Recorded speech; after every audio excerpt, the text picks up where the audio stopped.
bagian kedua. Jadi pada saat pertemuan yang sebelumnya kita sudah membahas tentang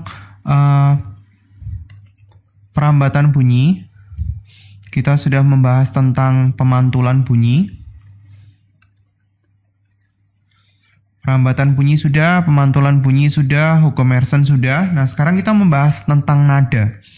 Pada saat kita bicara tentang nada, ada beberapa hal terkait dengan frekuensi daripada nada dasar maupun nada yang di atasnya. Jadi di sini kita bisa tuliskan perbandingannya. Frekuensi nada C, D, E, atau saya tulis apa adanya ya.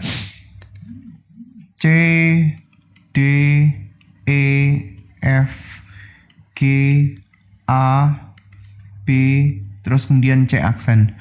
Nah, di sini didapatkan dari mungkin beberapa orang yang dia tuh mempunyai kekhususan di bidang musik dan mereka tahu frekuensi perbandingannya itu adalah berapa. Jadi di sini perbandingannya adalah 24 dibanding 27 dibanding dengan 30 dibanding 33 dibanding 36 dibanding 40 dibanding 44 dibanding 48. Jadi kalau misalkan kita mau tulisin perbandingannya, dia ada beberapa istilah, namanya adalah prime, terus kemudian sekunde, terts, quart, quint, sek, septim, dan oktav. Nah, sekarang kalau misalkan kita mau tulisin perbandingannya itu berapa, kita tinggal bandingin antara mereka dengan C sebagai dasarnya. Jadi kalau prima itu C dibanding C, berarti perbandingannya adalah 1. Sekunde itu berarti punya D dibanding dengan C. Kalau kita sederhanain, kita bagi 3, berarti kita bisa mendapatkan 9/8. Terts berarti 30 dibanding sama 24. Kalau kita bagi 6, berarti kita akan mendapatkan 5/4. Quart berarti di sini 33 dibanding sama 24. 33. Ini kayaknya bukan 33, ini 32. 32 dibanding sama 24. Berarti dibagi 8, 4/3. Terus kemudian quint 36 dibagi sama 24, berarti perbandingannya adalah 3/2. Sek adalah 40 dibanding 24, dibagi 8 semuanya, berarti 5/2. Septim, sek, septim, oktav dibagi 8 ini 5/3, berarti septim berarti 44 dibagi 24 dibagi 4 semuanya, 11 dibagi 4 berarti adalah 6. Terus kemudian oktav 48 dibanding 24. Nah, ini perbandingannya adalah 2. Nah, sekarang bagaimana tipe soalnya? Misalnya seperti ini. Misalnya frekuensi A yang sesungguhnya itu adalah 440 Hz dan kita diminta untuk mencari berapakah frekuensi nada D. Jadi kalau misalkan kita cari tinggal pakai perbandingan. Perbandingannya punya D itu sendiri. Ini punya D kan perbandingannya 27. Terus kemudian dibandingin sama punya A dikali sama 440 Hz. Nah, ini adalah frekuensi yang punya D. Kalau misalkan diganti lagi, misalkan diketahui B, ini adalah katakanlah 660 Hz. Nah, ya, kita bisa nyari yang lain-lain. D berapa, E berapa, F berapa, G berapa, dan seterusnya. Itu tentang nada.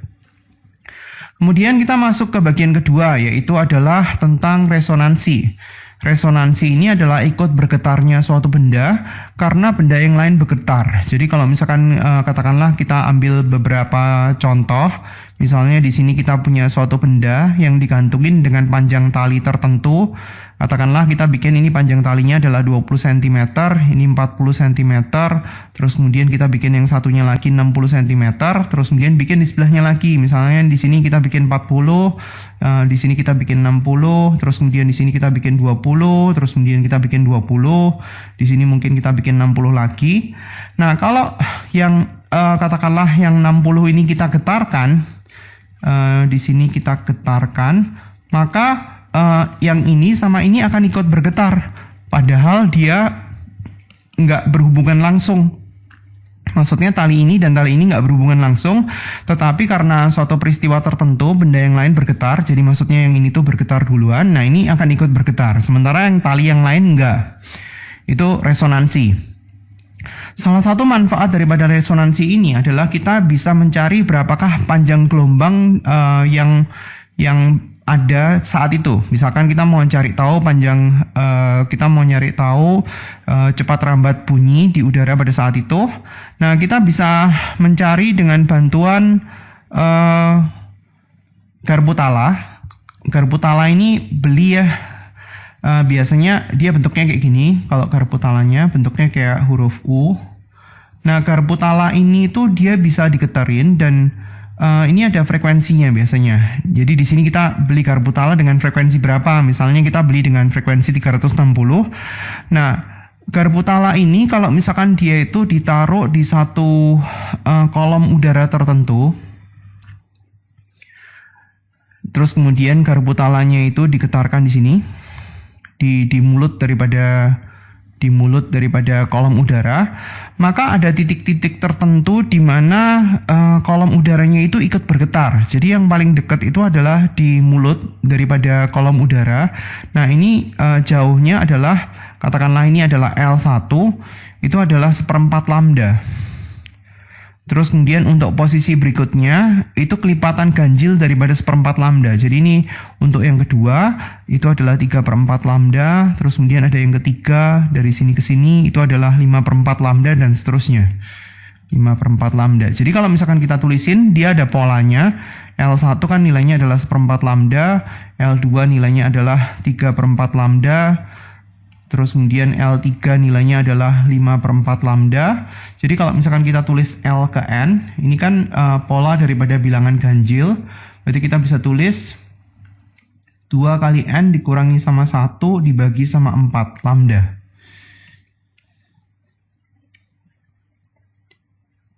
Oke, itu adalah rumus untuk mencari resonansi itu terjadi di mana. Jadi apa manfaatnya? Kita bisa nyari seperti ini. Kita bikin satu tempat, terus kemudian kita bikin kolom udaranya tertentu. Jadi di sini kita taruh atau kita pakai tempat yang kecil aja, misalnya sekian. Kita isi air dulu di sini. Terus kemudian garpu talanya kita getarin di sini. Nah, pada saat dia digetarin, di sini ada bunyi tertentu nggak yang dia itu ada hasil daripada getaran daripada garpu tala yang pertama. Nah, kalau misalkan dia itu nggak ada bunyi, airnya ditumpahkan sedikit atau ditambahin sedikit. Misalkan kita tambahkan air atau kita misalkan buang airnya sedikit sehingga dia itu cuma sekian. Nah, kalau misalkan garpu talanya ini kita getarkan di dekat mulut daripada kolom udara itu, dan katakanlah dia menghasilkan bunyi dengan frekuensi tertentu. Kalau yang tadi kan dia nggak menghasilkan bunyi. Kalau dia menghasilkan bunyi, berarti kita bisa ukur kolom udaranya ini berapa. Nah, kalau kita sudah tahu kolom udaranya berapa senti atau berapa meter gitu, ini kan adalah resonansi yang pertama. Jadi kita bisa ketemu panjang gelombangnya berapa meter atau berapa senti. Nah, kalau kita sudah tahu panjang gelombangnya dan frekuensinya, nah dari situ kan kita bisa nyari tahu cepat rambatnya berapa. Dengan menggunakan lambda sama dengan T kali V atau lambda sama dengan V per F. Nah, kita mau mencari cepat rambat bunyi di udara. Lambdanya bisa nyari dari panjang kolom udara, terus kemudian frekuensinya kan diketahui daripada garpu tala. Nah, kita bisa menentukan cepat rambat bunyi di udara pada saat itu. Kemudian bagian yang ketiga atau bagian yang terakhir itu adalah efek Doppler. Ini adalah gejala daripada pelemahan atau penguatan frekuensi karena sumber bunyi atau pengamatnya, sumber bunyi atau pendengarnya itu bergerak. Jadi kalau misalkan di sini ada seseorang yang dia itu membunyikan peluit misalnya. Dia membunyikan peluit dengan frekuensi katakanlah 400 Hz. Kalau ada orang yang di dekatnya dia, yang ini misalnya si A, dengan jarak yang nggak terlalu jauh, maka si A itu juga akan mendengarkan dengan frekuensi 400 Hz. Kalau misalnya ada orang yang lain yang dia itu juga nggak bergerak, misalkan dari sini ke sini itu adalah 1 meter, terus kemudian ada orang yang lain di sini, misalnya ini adalah B, jarak dari A ke B ini adalah 3 meter, berarti si B ini juga akan mendengarkan dengan frekuensi 400 Hz. Tapi akan berbeda ceritanya jika si orang yang membunyikan peluit ini dengan frekuensi 400 Hz didatengin oleh B yang bergerak dengan kecepatan tertentu yang mendekati dia. Jadi ini si B. Nah, si B ini akan mendengarkan frekuensi yang didengarkan B itu semakin lama akan semakin tinggi. Karena B ini kan akan mendekati si A, jadi pada saat dia semakin mendekati si A, dia itu akan semakin tinggi frekuensi yang didengar. Nah, nanti pada saat si B-nya itu sudah bergerak menjauhi si A, maka frekuensinya itu akan makin pelan lagi. Jadi ini adalah efek Doppler. Nah, kalau kita mau menghitung berapakah frekuensi yang didengar oleh pendengar, rumusnya adalah kayak gini. Fp itu adalah frekuensi yang didengar oleh pendengar. Saya singkat P aja ya. Terus kemudian di sini ada V plus minus V pendengar dibagi V plus minus V sumber dikali frekuensi sumber. Ini itu adalah kecepatan bunyi. Yang ini itu adalah kecepatan pendengar. Yang ini itu adalah kecepatan daripada sumber bunyi. Sumber bunyinya bergerak atau enggak. Terus kemudian yang ini itu adalah frekuensi yang dikeluarkan oleh sumber bunyi. Misalkan gini, di sini ada satu ambulans yang dia itu bergerak dengan kecepatan tertentu. Ini ada katakanlah ngeluarin bunyi sirene, misalkan 500 Hz. Dan ambulans ini bergerak dengan kecepatan 20 meter per detik. Sementara kendaraan di belakangnya, katakanlah ada kendaraan ini P, pendengar, bergerak dengan kecepatan 15 meter per detik. Tujuannya adalah mau mencari berapakah frekuensi yang didengar oleh pendengar jika kecepatan bunyi di udara itu katakanlah adalah 330 meter per detik. Nah, di sini kita harus tahu perjanjian tandanya dulu. Itu kan di situ kan ditulis plus atau minus. Jadi kita harus nyari tahu dia adalah plus atau minus. Paling gampang adalah kita dari yang bagian penyebut di sini. Untuk perjanjian tandanya, kalau S-nya bergerak mendekati pendengar, maka VS-nya itu nilainya minus. Demikian juga dengan sebaliknya. Jadi nggak usah saya tulis ya, karena nanti kerjaannya akan lebih banyak.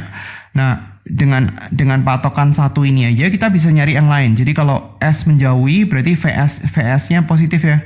Nah, sekarang kita lihat dari sudut pandang pendengar. Kalau dia pendengar mendekati sumber bunyi, berarti di sini kan kita mau nyari tahu dengan urusan VP. Nilai VP-nya itu adalah kebalikan daripada ini. Gitu aja cara ngafalinya. Jadi kalau misalkan kita mau ngerjain soal yang ini sekarang, tulis frekuensi sumber sama dengan V plus minus V pendengar. Ini F pendengar, V plus minus V pendengar, V plus minus V sumber dikali sama frekuensi sumber. Cepat rambat bunyi di udara diketahui 330. Nah, sekarang ini adalah sumbernya, ini adalah pendengarnya. Nah, sekarang kita lihat dulu untuk urusan yang sumbernya. Berarti dalam hal ini sumbernya bagaimana? Untuk gerakan yang ini, untuk cerita yang ini, berarti artinya adalah sumber bunyi menjauhi pendengar kan? Kalau sumber bunyi menjauhi pendengar, berarti VS-nya itu nilainya adalah positif. Jadi kita tinggal masukin di bagian bawah di sini, positif 20. Nah, sekarang kemudian kita lihat yang sudut pandang pendengar. Pendengarnya bagaimana? Dalam hal ini pendengarnya itu arahnya mendekati daripada sumber. Kalau pendengarnya itu mendekati daripada sumber, ya tinggal lihat perjanjian tanda di sini. Pendengar mendekati sumber, VP-nya itu nilainya positif. Berarti nilainya di sini 15. Tinggal masukin nilainya 15 di sini. Frekuensi yang dikeluarkan sumber adalah 500 Hz. Berarti kita bisa mencari frekuensi yang didengar oleh pendengar itu berapa Hz. Kayak gitu caranya, dan itu tadi perjanjian tandanya. Sekarang kita tinggal latihan ya.